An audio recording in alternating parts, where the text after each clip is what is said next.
Hello friends, my name's Ty, and I'm going to read to you.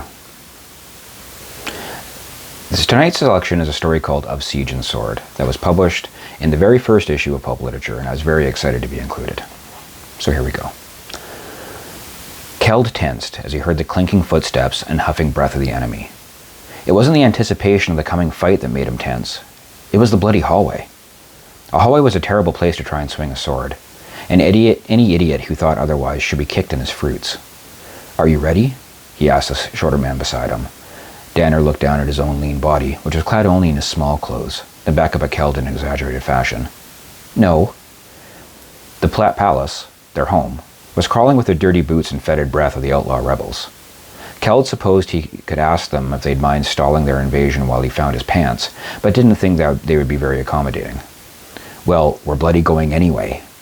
He understood Danner's trepidation as he looked down at his similarly clad body. The only thing worse than fighting in a hallway was fighting nearly naked. I know."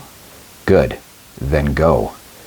Danner raised his slender sword in one hand and his dagger in the other, then charged around the corner and down the hallway. Keld ran after him, his broadsword gripped in both hands. The knot of 5 enemy soldiers stared at them, faces frozen in mute surprise. Danner, screeching out a battle cry, flitted among them before they even had a chance to raise their weapons, his slender blade dropping 2 men as he went. Keld slammed into the remainder, chopping them down with his heavy sword, while they were still staring at Danner. The acrid tang of blood and shit filled the air. When the last of the enemy lay still, hands no longer groping for weapons, Keld looked at his companion. "Are you all right?" "I have a bit of a headache." "You did drink all the wine." "Aye. I think I'm still drunk." "Well, get sober. We've got to find the rest of the garrison and form up. If these lot," he nudged the dead enemy soldier with his bare toe, "are this far into the palace, they'll be everywhere." He turned and stalked down the hallway towards the armory, where the other members of the palace guard were likely to be. When Danner didn't follow, Keld stopped. "What are you doing?" Danner was still looking down at the dead enemies. "Anything about this seem strange to you?" Keld threw a hand in the air. "I'm standing in the palace hallway, absent my breeches, surrounded by dead men, and you're drunk. Everything about this is strange." "No, I mean this so-called invasion. You heard the alarm bell same as I did. We're under siege." "Aye," Keld said, impatient. "What are you on about?" "Well," Danner said, crouching down beside the nearest enemy soldier, fingering the sleeve of his yellow tunic. "Look at these poor bastards, Keld. They're wearing the colors of the enemy, but the clothes underneath them are homespun. They didn't even try and fight back when we charged them, and I don't think they knew how. These men are not soldiers." He stood up, surveying the dead men around him. "They're farmers." Keld's curiosity held off his exasperation for a moment. "And what of that?" How, in all the hells, did simple farmers breach the palace walls in such a short time? His friend's words found the corner of Keld's brain that was not reserved for brawling or wenching, and began to build an understanding. "You're saying," Danner nodded, "someone let them in." Keld shouldered his sword, realized he left a bloody smear on his own skin, and shook his head in annoyance. "We've got to get to the armory and tell the others." Danner nodded, and together they trotted down the hallway. The 2 half-naked men saw signs of fighting everywhere as they ran through the palace. Broken furniture, discarded weapons and bodies, both in the red coats of the palace guard and the yellow tunics of the enemy, littered the hallways. Out of every window they passed, they could see the torches and watchfires of an invading army surrounding the palace walls. In the marble-floored muster point outside the doors of the armory, they found 40 red-coated men gathered around their leader, a burnished steel helmet, and 3 knots of rank on his left sleeve of his coat. Captain Jaron Blinn, vice commander of the palace guard, looked up when they approached and took in their state of undress with a sneer. "Keld and Danner. Nice of you to appear." He took a closer look at Danner. "Are you drunk?" Well, the slender man muttered. "Only mildly drunk, though, Captain," Keld said. Blinn shook his head, sending waves of his golden hair floating around his face. "If I didn't need every man who could hold a sword, I'd have you flogged on the spot. Why weren't you in the barracks when the alarm sounded?" "We were, otherwise occupied, sir," Keld answered. "In the servants' quarters again past curfew, were you?" Unforgivable. "If you saw the bosom of the serving girl I was with," Danner said, "you'd forgive me." Blinn rolled his eyes as the men around him laughed. Go and get some bloody clothes on, before I rethink the flogging you so clearly deserve. He turned to address the greater body of men. As I was saying, the Imperial Army has sealed up the gaps in the walls where the enemy got through, but they don't have anyone to spare to help us sweep the hallways. Sir? Danner interrupted, his finger held in the air like a philosopher making a point. What is it? Doesn't this invasion seem a little strange to you? Keld took a small step away from his companion and pretended to be intensely interested in his fingernails. Captain Blinn folded his arms. 2 of my men are standing in front of me, breeches nowhere to be seen, drunk. I'm not drunk, sir, Keld said. And you ask me if this is strange? Instead of flogging you when this is over, I'm sending you to the sanitarium. No, I mean the soldiers, sir, Danner said. They're all farmers. Blinn rubbed his face with a gloved hand. So they're bloody conscripts, Danner. What of it? Well, sir, those aren't exactly the kind of men that would take the wall of the greatest keep in this part of the world, are they? There were murmurs of agreement from the men surrounding them, and several looked to Blinn for an answer. The captain contemplated his helmet in his hand, as though he'd like to beat someone with it. Make your point, Blinn said, his voice strained. Well, they certainly didn't get over the walls on their own merits. You are saying, Blinn said, slowly, that someone let this rabble into our home? That we were betrayed by someone from inside the palace? That about sums it, sir. You're mad. Blinn clapped his helmet on his head. Once this is over, if you're not dead, you're going into a padded room where you can't hurt yourself. He picked up the small wooden shield that was laying at his feet and drew his sword. Courage, men, he shouted to the soldiers around him, who were tightening shield straps and checking weapons. Show these bastards where they walk, and remind them of who they face. Blinn pointed his sword at Keld and Danner. You 2, get some bloody armor on and get to work. We'll deal with your indiscretions later. He turned and walked quickly down the main corridor that would lead to the center of the palace, and was gone. It would take a complicated system of levers and pulleys to get that man's head out of his ass, Danner observed as I watched the captain go, lamplight glinting off his polished helmet and golden hair. So what's to do? Keld asked as they walked towards the doors of the armory. Danner shrugged. Well, we can't let this stand, can we? Keld considered a moment as he pulled the bolt on the armory door and pushed it open. No, he said to his companion. No, we cannot. A handful of minutes later, properly armored and wearing pants, Keld stepped from the armory. Where do we go now? The smaller man stroked his chin and let out a belch that stunk of cheap wine. Well, we have to think like farmers. I left the farm when I was 15, and I've not given a shit about cows since. I don't think I can do it. No, fool, Danner said. If we were going to try to get into a castle, how would we do it? Where would we go?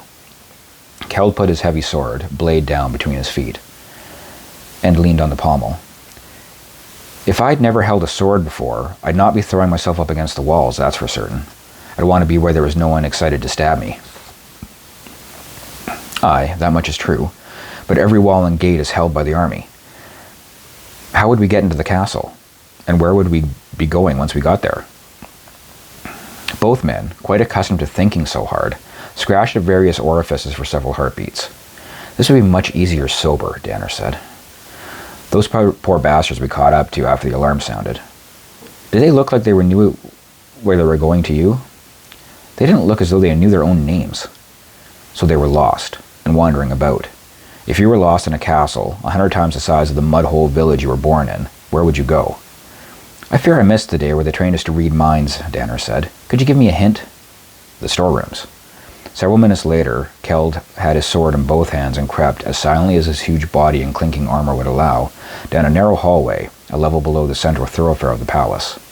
Heavy doors on either side of the stone-floored corridor opened into rooms filled with the mundane apparatus required to operate the palace. Napkins, table linens, seat cushions, and a plethora of other things that would go unguarded during a siege. Keld listened carefully at every door while Danner walked behind him. I think I hear something, Keld whispered as he put his ear to a door and heard movement. He looked behind him to see Danner, who was still a little green at the edges. Are you still drunk? I'm past drunk and getting ill. He raised his slender sword. Let's hurry so I can find a flagon of wine to take the edge off. Nodding, Keld tested the latch of the door and found it lifted easily. He looked at Danner, who tipped him a wink, then shoved the door crashing open. Two figures, clad in the yellow tunics of the enemy, sat amid hundreds of bundles of hand towels. Their weapons, a rusty sword and a woodman's axe, lay on the floor at their feet. One of them, a skinny rake of a man, fumbled for the sword, and Keld kicked him in the gut with an armored boot.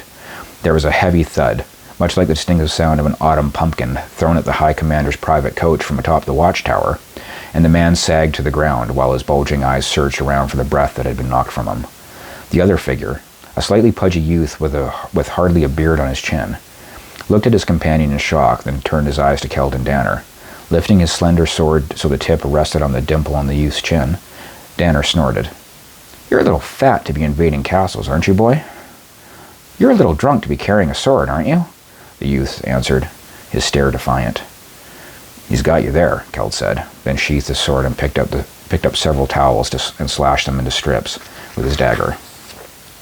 "Bah!"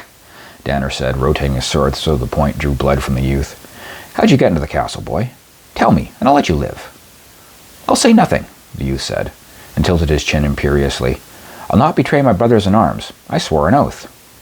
"An oath, is it?" Keld finished binding the prostrate, wheezing man, then stepped forward and bound the youth's hands with strips from the towel. "You'll find it hard to take an oath once I cut your lips off and stick them in your ears. The only one listening to your lies will be you."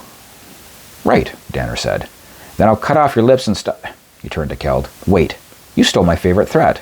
"Like hell I did. That's what I always say. You're the one who stole it." "It's my turn to do the cutting," Danner said, jiggling his sword at the youth's face. "You got to do it last time." "I did not," Keld said, and folded his heavy arms across his chest. "You took my turn with a promise to give me a bottle of good spirits, which you promptly drank." "Look," Danner said, setting the sword tip on the ground and lifting his other hand. "This will only work if one of us is kind, and the other one threatens to cut the boy's seeds off. It doesn't work if we both play the black heart." The youth turns his head from one red-coated man to the other, his pudgy face sweating. "You're both bloody mad."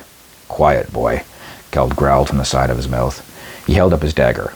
"All right. What if you hold his hand and I cut his finger off? Then we both get to be busy."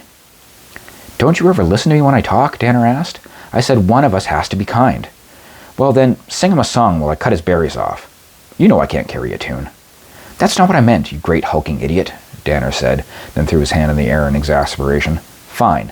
Cut one of his fruits off, but save the other one. He's got to have something left to lose when we start asking him questions." Keld put on his best evil smile. "Finally you speak sense." As the big man leaned towards the youth, the pudgy lad's bottom lip began to tremble. By the time steel had so much made contact with the cloth of his trousers, he was screaming, all right, I'll tell you. Please don't cut my fruits off." Keld frowned. "Spoil sport." "Talk, boy," Danner said, leaning onto the pommel of his sword. "How did you get into the castle?" "Our commander. He knew someone inside the palace. He paid the man to open the gate and that feeds in off the river. We came in that way." "I knew it." Keld stood upright.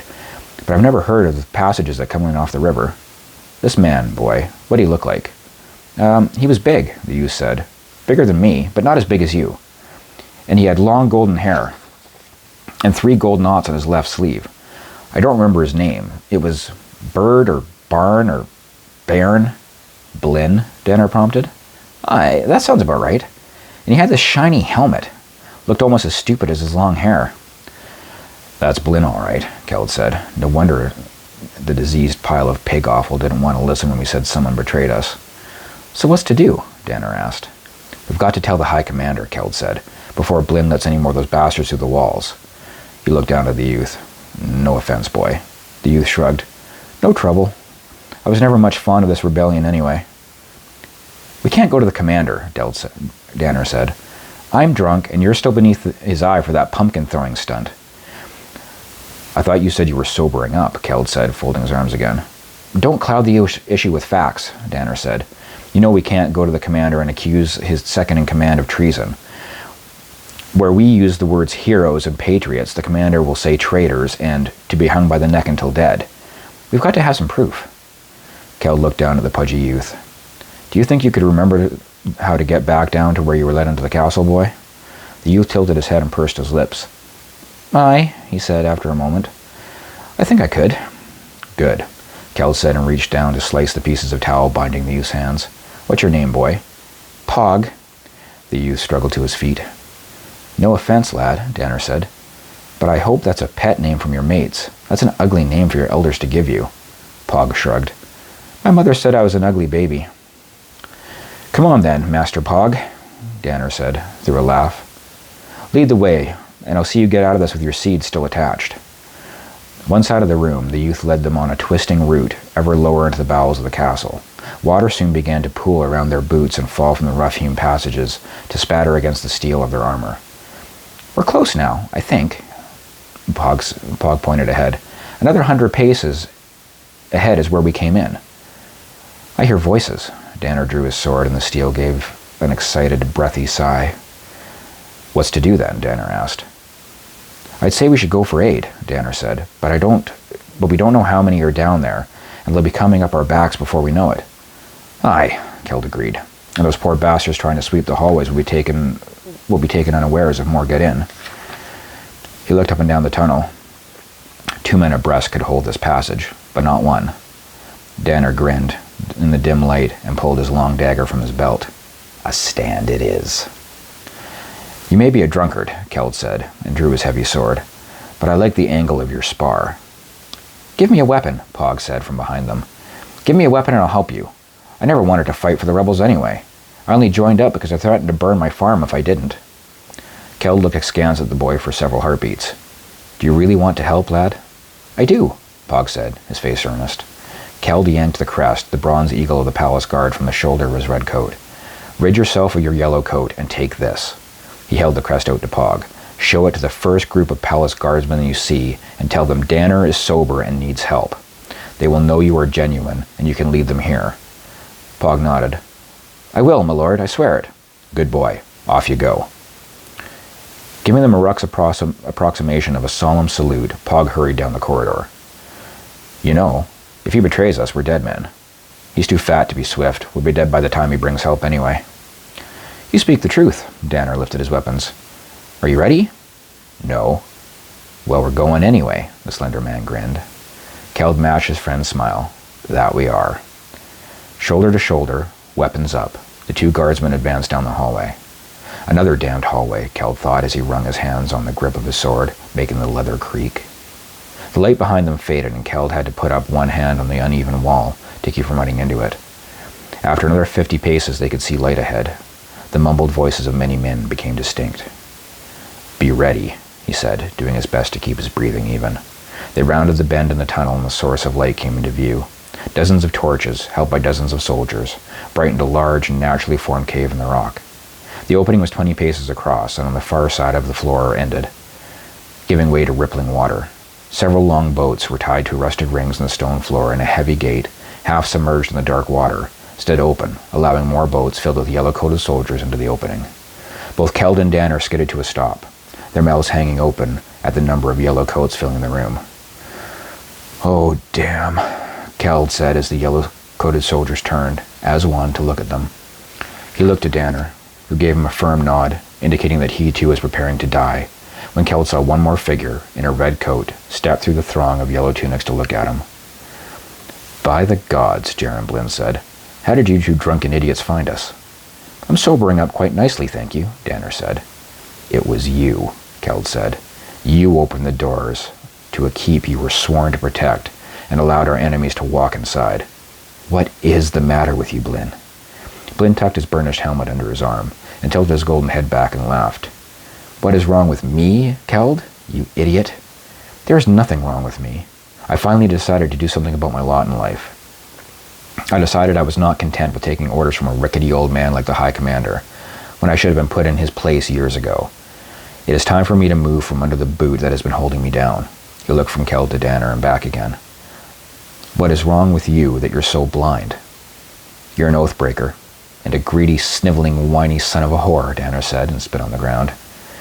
I've had enough of these fools, Blinn said to the man he'd been talking to. Kill them. I know I will die today. Keld pointed his sword at Blinn, the tip steady in the dim light. But before I fall, I will ensure you join me. Blinn threw back his head and laughed, and the yellow-coated soldiers charged. Keld and Danner retreated into the narrow space of the corridor as the enemy surged forward.